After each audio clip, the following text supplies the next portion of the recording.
재미와 의미가 공존하는 생활의 별책 부록 책 이게 뭐라고. 안녕하세요. 남들이 궁금한 게 뭔지 궁금한 요조입니다. 안녕하세요. 책 이게 뭐라고? 남들이 안 궁금한 게 궁금한 소설가 장강명입니다. 요조의 시시때때로 2부 시작하겠습니다. 오늘 소개해드릴 시는 김혜순 시인의 모든 것을 기억하는 물이라는 시를 준비했습니다. 모든 것을 기억하는 물. 직육면체물, 동그란 물, 길고 긴 물, 구불구불한 물, 봄날 아침 목련꽃 한 송이로 솟아오르는 물, 내 몸뚱이 모습 그대로 걸어가는 물, 저 직립하고 걸어다니는 물,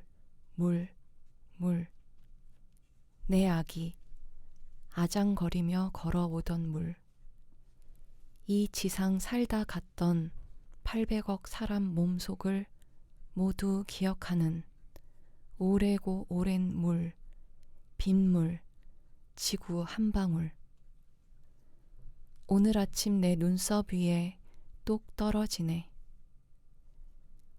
자꾸만 이곳에 있으면서 저곳으로 가고 싶은 그런 운명을 타고난 저 물이, 초침 같은 한 방울 물이 내 뺨을 타고 어딘가로 또 흘러가네. 아, 좋은 시네요. 저 이렇게 로마 제국과 또 저희가 우리 그들은 어떻게 세상의 중심이 되었는가를 읽다가 이 시를 읽으니까 조금 뭐 억지스러울지 모르겠지만 연결되는 게 그렇죠. 저도 네. 정확히 같은 감상으로 이 시를 읽었는데 시시때때 하고 나서 이렇게 박수 나온 거 처음인 것 같아. 아, 그래요? 브라보. 아니, 앵콜. 저는 시를 들으면서 네.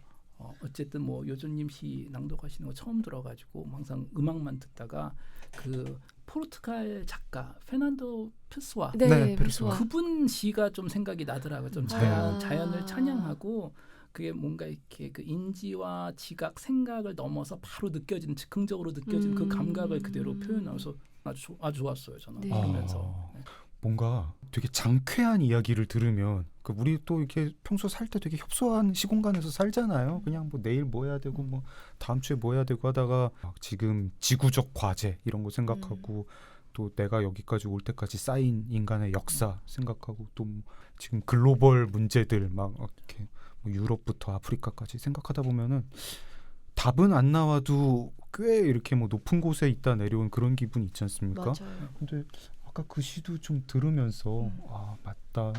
지금 내 몸속에 흐르는 물도 이렇게 그 H2O 분자가 정말 한 수억 년 동안 다른 사람 몸 많이 거치고 왔겠구나. 뭐 이런 생각도 들고 네. 그렇습니다. 오늘 게스트가 이미 목소리 출연을 하셨지만 또 한 번 그래도 인사를 드리겠습니다. 네, 그들은 어떻게 세상의 중심이 되었는가를 쓰신 김대식 교수님 모셨습니다. 안녕하세요. 안녕하세요. 네, 안녕하세요. 반갑습니다. 카이스트에서 김대식입니다. 네. 반갑습니다. 네. 어제는 저희가 한 5만 년 정도 다뤘고 오늘은 좀 짧죠. 그래도 한 그럼요. 오늘은 1,500년? 한 뭐 이 1,500년 정도. 정도만 커버하면 됩니다. 가뿐하네요. 뭐 그 정도야. 뭐 그 사이에. 네. 뭐. 네. 3부에서 한 500년 다뤄보고 그다음에 한 중간에 한 800년 뛰어넘고 그럼요. 네. 1000년 뛰어넘고 지금 한 10년 20년 집중적으로 다뤄보고 그러겠습니다. 로마의 몰락 어떻게 시작을 해야 될까요? 언제부터 몰락이 됐다고 보시나요? 공화정이 끝날 때 몰락이 예고된 걸까요? 그렇죠. 음. 저는 로마의 몰락은 로마의 성공 시절부터 그냥 그 안에 암세포 같이 처음부터 들어있지 않았나 싶어요. 예고돼 이것이 있었다. 우리가 보통 뭐 한 국가에 대해서 얘기를 할 때 뭐 팽창기, 뭐 흥망세를 얘기를 하는데 네. 사실은 그렇진 않죠. 네. 그 안에 모든 것이 다 그 들어있지 않을까 싶고 로마 제국 같은 경우에는 제가 지난번에 어제도 말씀드린 것 같이 사실은 있어서는 안 될 제국이죠. 사실 2000년 전 기술로 네. 전 유럽과 지중해 모든 문명을 정복한다라는 건 말이 안 되는 상황이었는데 네. 로마라는 이 특이한 그 로마인들의 능력, 네. 포용력이죠. 네. 다양한 그 문화의 장점들을, 그래서 제가 아마 책에서도 썼지만 로마가 다른 문명보다 잘했던 거는 다양한 문명들 또는 과거의 거인들 어깨에 앉을 수 있었던 능력이지 않을까. 네. 나는 내가 다 혼자 하겠다가 아니고 좋은 건 받자 우리가. 그리고 결국은 받아서 내 거로 만들면 그게 내 거다. 네. 라는 상당히 현대적인 네. 합리적인 그 생각 기반으로 세상을 정복하게 됐는데 제가 이 로마의 몰락이 처음부터 들어있었다고 말씀드린 이유는 뭐냐면 당시 기술로 네. 이 로마란 한 도시가 전 세상을 정복하고 유지하는 것, 정복은 가능할 수 있어도 유지하는 건 사실 불가능합니다. 네. 상황을 보세요. 그 당시는 가장 빠른 통신 또는 교통 방법이 말 타고 가는 거였잖아요. 네. 자, 그런데 이제 문제가 생기죠. 당시 로마 군인은 직업군이 아니고 시민군이었었습니다. 사실은. 네. 그리고 여기서 시민이라는 것은 그래도 중산층 정도 돼서 지금 보면 우습지만 당시에는 사실은 군대에 나가고 전쟁에 참여하려면 조건이 있었습니다. 적어도 내가 방패하고 갑옷은 내 돈으로 살 수 있을 정도의 경제적인 능력이 돼야만이 네. 전쟁에 참여를 시켜줬고 국가를 위해서 전쟁에 나간다라는 건 이건 엄청난 이거는 일이었었던 거죠. 보상. 네. 그러다 보니 중산층 이상만 전쟁에 나갈 수 있었고 당시 중산층은 대부분 당연히 농부였었겠죠. 네. 다른 게 없으니까 처음에는 큰 문제가 없었습니다. 주변에서 이탈리아 반도에서만 전쟁을 했는데 네. 그러다 보니 당시 고대 시대에는 서로 뭐 이게 뭐 법은 아니었지만 합의가 있었어요. 그건 뭐냐면 전쟁은 항상 봄에 시작해서 늦어도 가을에는 끝내자. 네. 그냥 각자 돌아가서 지금 뭐 수확하고 농사를 져야 되거든요. 이 사람들이. 네. 그리고 이탈리아 반도에서는 아무 문제가 없었어요. 전쟁하다가 가을에 들어오면 되고 상대방도 그럴 테니까. 거리가 그 정도 거리가 되니까요. 그래서 봄에 시작하다 겨울쯤 되면 자 이제 눈 오기 시작하면 우리 빨리 그럼 내년 봄에 다시 만납시다. 그래서 그때 전쟁을 몇 년 동안 했다라는 게 계속 싸운 게 아니에요. 중간에 쉬어요 항상. 네. 쉬었다가 내년에 또 오고. 그런데 로마가 다른 국가들하고는 다르게 실패를 안 하는 거예요. 전쟁에서 계속 이기는 거예요. 네. 전투에서는 지지만 전쟁에서는 한 번도 패배하지 않다 보니 전 유럽을 점령하고 북유럽까지 정복을 하기 시작하죠. 근데 보세요. 영국에서 전쟁을 한다. 당시 기술로 로마 사람이 걸어서 영국까지 간 다음에 전쟁에서 승리하고 돌아오려면 이건 6개월 안에 돌아올 수가 없습니다. 현실적으로. 1년, 2년, 5년, 10년이 걸립니다. 그러다 보니 어떤 일이 벌어질까? 로마인들 대부분 중산층들의 농가들이 이제 몰락을 하기 시작합니다. 네. 왜냐? 아버지, 큰아들. 당시엔 이게 모든 것이 육체적인 노동 위주였잖아요. 기계가 없으니까. 네. 그런데 가장 힘쓸지 않은 건장한 사람들이 없는 거예요. 그리고 안 돌아오고 이런 일들이 몇 년을 반복되다 보니 이제 몰락을 하기 시작하고 농가에서 빚을 지기 시작하고 네. 돈을 빌려야 되잖아. 누군가한테 먹고는 살아야 되니까. 그래서 주변에 있었던 동네에 뭐 좀 우연히 돈 좀 있는 어르신들은 항상 있잖아요. 이런 어르신들을 로마인들은 세넥스라고 불렀습니다. 네. 어르신이라고 번역하는 게 좋을 것 같아요. 돈을 빌렸죠. 근데 못 갚잖아요. 자, 그러면 당시에 뭐 은행이 있었던 것도 아니고 그러니까 동물을 넘겨주고 네. 그래도 못 갚으니까 땅을 넘겨주고 그래도 못 갚으니까 그 다음에 본인들이 몸종이 됩니다. 그 집으로.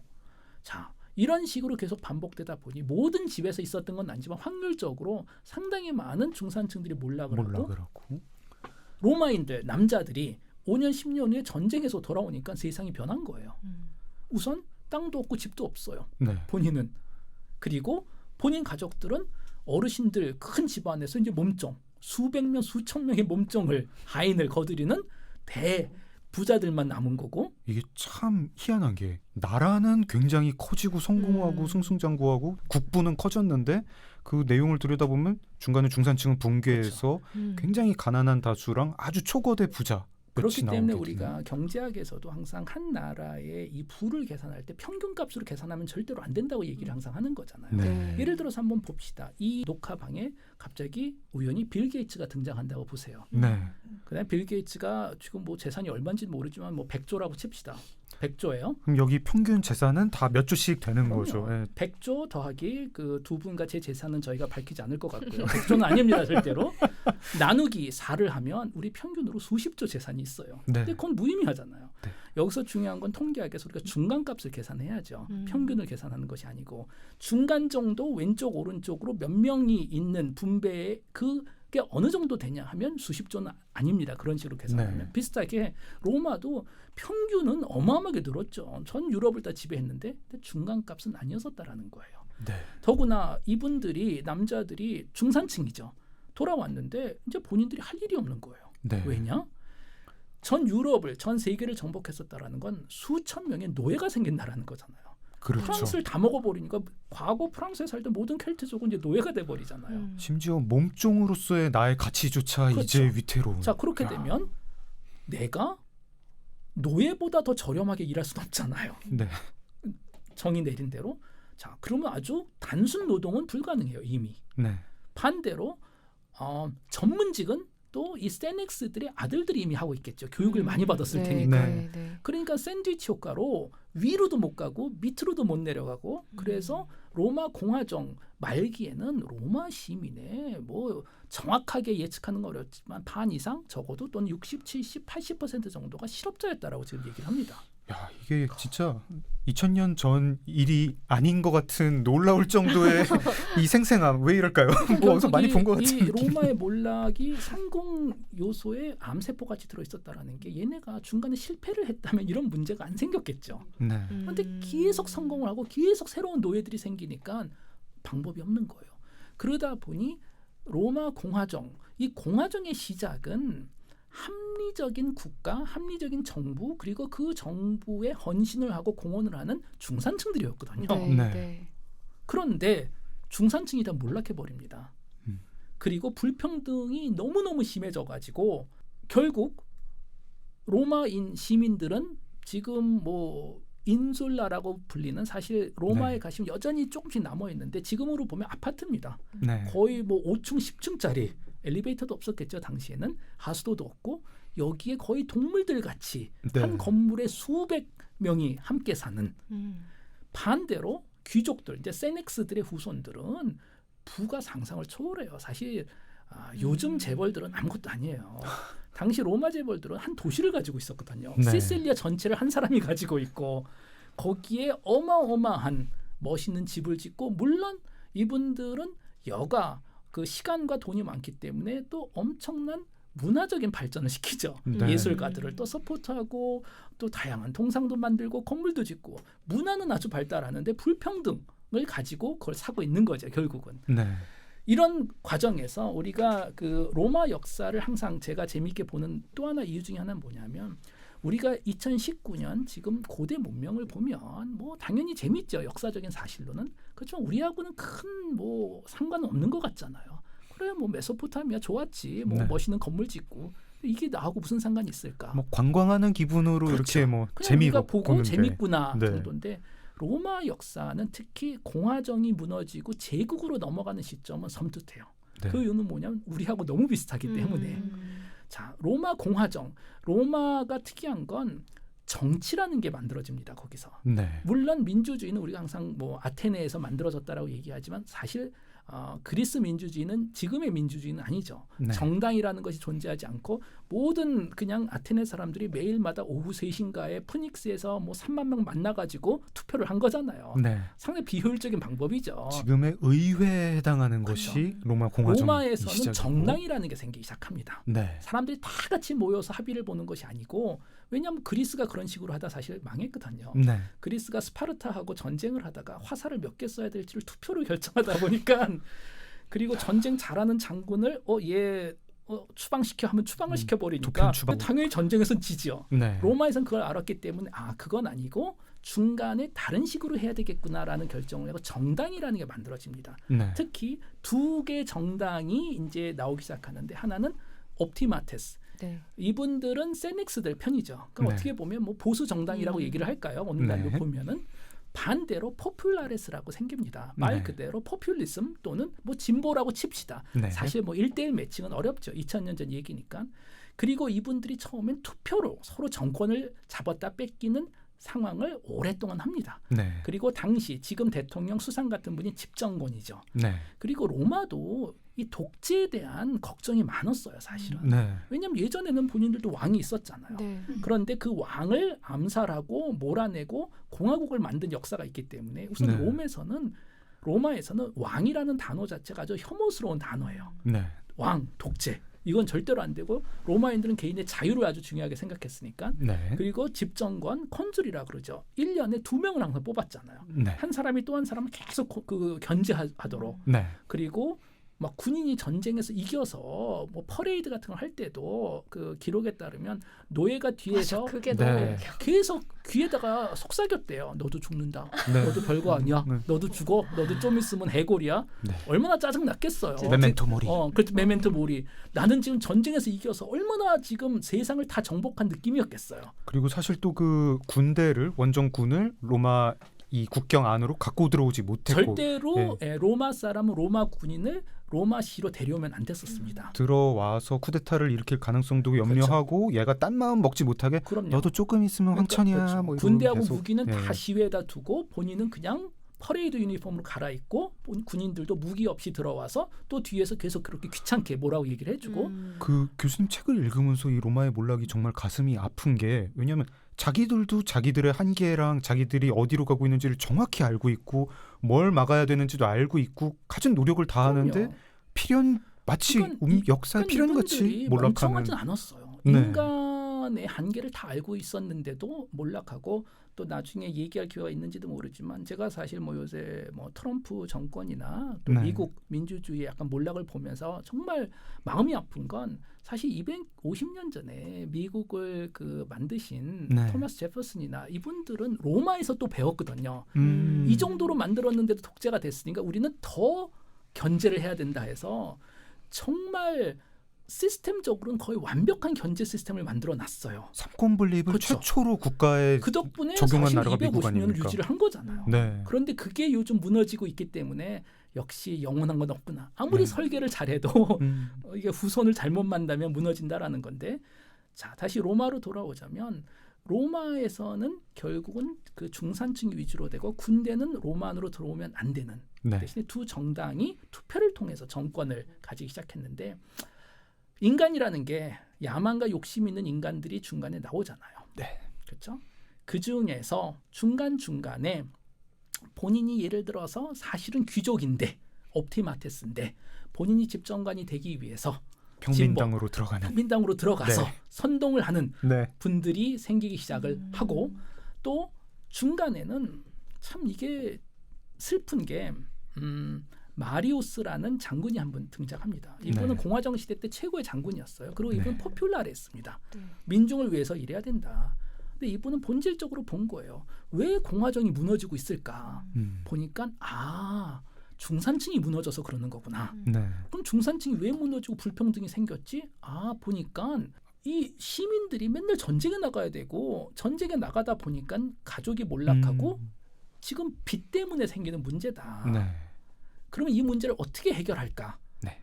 이분은 해결책이 직업 군대를 만들자라는 것이 해결이었었어요. 아. 그러면 시민들은 농업에 집중할 수가 있잖아요. 네. 당시로서는 아주 좋은 답이었었습니다. 예. 야, 불평등을 풀 수 있는 답이구나. 그래, 중산층은 자기 일에 집중하고 네. 국가에서 세금 걷어서 직업군인 쓰면 되겠구나. 모병제를 모병제. 도입을 하자. 자, 네. 그런데 이게 또 하나의 암세포가 되기 시작한 거죠. 왜냐? 이제 장군들이 전쟁을 나가면서 군인을 데려가는데 직업군인이거든요. 네. 돈만 주면 싸우는 사람들이 돼버리죠. 네. 직업군은 거의 용병이 돼버리거든요. 예. 초기 로마 공화정 때 로마 군인은 국가를 위해서 싸웠던 사람들이에요. 네. 시민들이니까. 공화정이 몰락하면서 군인들이 장군을 위해서 싸우기 시작합니다. 또는 자기한테 돈 주는 사람을 위해서. 네. 자, 이런 식으로 쪼개지기 시작하는데 이 정권들 같은 경우에 마리우스가 정권을 잡다가 그 다음에 그만두고 술라라는 이제 옵티마테스 아주 보수 중에 보수가 들어옵니다. 이분이. 네. 그리고 이제 마음에 안 들잖아요. 네. 갑자기 뭐 이상하게 세넥스하고 불평등을 해소하려는 막 그런 법도 만들고 그래서 술라가 마리우스 파를 감옥에 보내고 네. 사형하고 정권을 확실히 잡기 시작합니다. 이렇게 해서 정책을 하다가 또 술라가 그만뒀는데 그 다음엔 또 마리우스파가 정권을 네. 잡죠. 근데 마리우스파가 보니까 본인들이 본인들 생각으로는 좋은 법을 다 만들어놨는데 상대방이 이기니까 이거 다 또 제자리로 돌아가는 거예요. 네. 이제 여기서 문제가 생기죠. 이제는 그래? 그러면 상대방을 그냥 없애야 되겠구나. 그러니까 숙청을 해야 되겠구나. 이 정치 보복을 하다가 그렇죠. 야 그냥 적폐니까 그냥 그렇죠. 싹 치워버리고 그러니까 그냥 결국 네. 민주주의의 가장 핵심은 내가 지더라도 내 목숨이나 내 삶은 유지할 수 있어야지 이게 그 민주주의라는 우리가 페어플레이를 할 수가 있는데 그렇죠. 로마에서는 어느 한순간부터 내가 정권을 잃으면 목숨이 이제 위험해지기 시작하는 거예요. 네. 그러니까 진짜 목숨을 걸고 정치를 하겠죠, 당연히. 그리고 이게 누가 계획한 건 아니에요. 근데 이게 점점 이게 인플레이션이 되기 시작하는 거예요. 네. 보수가 와서 진보를 숙청하고 진보가 되면 보수를 숙청하니까 그 다음엔 더 심하게 더 심하게 그러다가 맨 마지막에는 딱 술라가 들어와서 안 되겠다. 다 죽여버리고 선거를 하지 말자. 네. 선거하면 자기네가 더 질 테니까. 그래서 독재자가 됩니다. 근데 그 당시 뭐 로마의 독재자는 우리가 지금 생각한 독재자는 아니고 그냥 모든 권력을 한 시점 동안 가지고 있는 거예요. 네. 그리고 술라는 나름대로 아직도 이분은 공화정을 그나마 믿었던 사람이기 때문에 몇 년 동안 본인이 독재하다가 은퇴를 합니다. 사실은. 네. 근데 또 은퇴를 하고 나서 반대파가 들어와서 또 술라파를 더 크게 숙청을 해버리죠. 네. 사실 이러면서 로마 공화정이 정확하게 언제 무너졌는지는 아무도 모릅니다. 근데 어느 한순간부터는 그냥 공화정이라는 단어가 무의미해지기 시작을 하는 거예요. 네. 이제는 그냥 파워플레이. 아마 시저가 그때 나오지 않았어도 그렇죠. 결국 공화정을 되살릴 수는 없었을 되살릴 것이고. 수는 없었는데 네. 이 시저 또는 카이저리라고 요즘은 얘기를 하죠. 이 네. 카이저르는 재밌는 게 어쨌든 뭐 아주 욕심 많고 야망이 많은 젊은이로서 정권을 잡습니다. 정권을 잡고 그 다음에 본인도 이제 독재자라는 타이틀을 받죠. 네. 그런데 큰 실수를 하나 하죠. 술라는 내가 몇 년 후에 물러나겠다라고 얘기를 했는데 네. 시저 카이저르는 영원한 독재자가 되겠다라고 네. 선언을 하고 종신독재자가 종신독재자가 되죠. 그런데 이거는 누가 보더라도 왕인 거예요. 아니 종신독재라는 게 뭐야? 이건 왕이라는 건데 양아들이 봐도 아닌 양아들 거는. 브루투스가 보더라도 이거는 아닌 것 같잖아요. 해서 결국 암살을 하죠. 그 정도로 이 공화정의 전통이 그때까지 있었던 거예요. 왕은 절대로 안 되고 로마는 자유다. 자, 그리고 카이서르가 무너지고 내전이 오랫동안 있고 이 내전에서 결국 승리한 네. 자가 바로 우리가 얘기하는 아우구스투스 또는 옥타비안. 또 다른 양아들. 뭐 먼 친척의 양아들 정도 되죠. 가족 관계가 있긴 하지만 어쨌든 먼 친척인데 그런데 여기서 이 옥타비안은 똑똑했어요. 왜냐하면 역사를 통해서 좀 배웠어요. 이 사람은. 네. 뭘 배웠냐? 왕이 되면 자기도 죽겠구나. 로마 사람을 제어할 수는 없거든요. 자유분방한 사람이니까. 그래서 이 사람이 내전에서 이기고 자 이제는 본인이 사실 왕이에요. 상대방이 다 죽었거든요. 네. 그러면 이제 자기가 선택하면 돼요. 내가 독재자가 될 수도 있고 뭐 종신 독재를 할 수도 있고 아니면 왕이 될 수도 있고 그런데 아무것도 안 합니다. 그리고 또 하나는 공화정을 없애는 것이 아니고 공화정을 새로 만들었다라고 얘기를 합니다. 자기가. 네. 그래 아팠던 공화정을 자기가 새로 만들었고 그래서 로마는 끝까지 공화정이었어. 제국 시대에도 공화정도 아닌데도 그리고 본인은 나는 독재자도 아니고 왕도 아니고 뭐 뭔지 모르겠는데 그냥 새로운 이름을 하나 만들자 해서 아우구스투스라는 네. 듣도 보도 못한 이름을 하나 만들어 버려요. 아주 예전에 뭐 최고로 뭐 우리가 뭐 존경해야 되는 인물 그 정도로 번역할 수 있을 것 같아요. 최고 존엄. 네, 뭐 그렇게 번역할 수도 있고 네. 그겁니다. 그러니까 아무 의미가 없는 단어예요. 그게 뭐지? 결국은 뭐냐면 이 아우구스투스의 천재성은 나쁜 쪽으로 천재성은 공화정을 무너뜨렸는데 공화정이 존재한다라고 파사드를 만들었고 본인이 왕인데 왕이 아니라고 파사드를 만들고 결국은 제국을 세우죠. 이거 덕분에 로마 제국의 핵심은 결국은 끝까지 제국도 아니고 왕정도 아니고 정체성 문제가 이제 생기기 시작합니다. 네. 그리고 이것이 결정적으로 아까 제가 말씀드렸던 것 같이 처음부터 로마 공화정의 몰락은 네. 국가의 팽창과 불평등에 있었다면 네. 또 나중에 제국도 몰락을 하잖아요. 예. 이 로마 제국 몰락의 암세포는 정체성이라고 저는 보고 싶어요. 그 정체성은 시작할 때부터 있었고. 처음 시작할 때부터 그런데 어쩔 수 없이 네. 왜냐하면 공화정은 없고 나는 왕이다 했으면 몇 달 후에 암살당했을 거거든요. 네. 그렇기 때문에 가짜 공화정과 가짜 왕을 만든 거죠. 본인이. 나라 운명 전체가 무슨 그리스 비극 같아요. 자기들이 어떻게 가는지 알고 황제들도 둘러본 다음에 이건 우리가 통치할 수 있는 땅이 아니다. 그렇죠. 이거는 너무 크고 제국의 함정이라고 훗날 역사가들이 얘기하는 걸 이미 당시 사람들도 다 알고 그렇죠. 있었고 그런데도 불구하고 이걸 어떻게 개혁 조치를 해도 계속 스텝이 꼬이고 참 그러니까 한번 보세요.